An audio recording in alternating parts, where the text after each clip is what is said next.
not forget this time. I got a phone call once. This goes back quite a few years, and it was a really a heartbreaking phone call.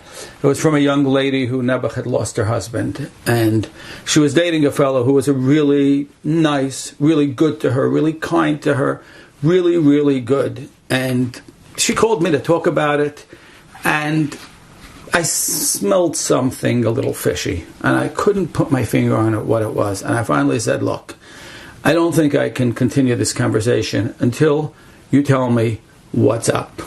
Something is up with this guy. Something is not right. I had a tip-off from one thing that he did on a date, but then I smelled something's not right. Something here isn't adding up. And she admitted to me that he has an addiction. He was a gambler. I know. We hear about all kinds of other addictions. Gambling is a real problem too sometimes. And he was a gambler.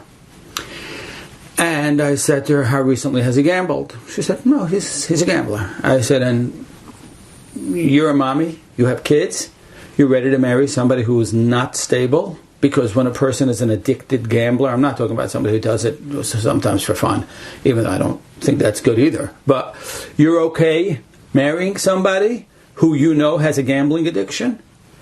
And she said, no, I'm not. I said, so then why in the world are you dating him? She said, well, he promised me he'll stop. Okay? I said, well, call me back in 6 months after he's clean for 6 months. And then we can talk. Because until then, what you're doing is suicidal. Now, you'll say, okay, that's an addiction. Right, it is. I grant you, it is an addiction. And gambling is a particularly difficult addiction. But my point is, and again, this is probably not okay for so many of you. You're not going to bang into this. But my point is that if you do find yourself with somebody, and he's so good in so many ways, but you're seeing something there that's really troubling, but he promises you he's going to be different, that promise isn't worth the paper it would be written on. It's useless.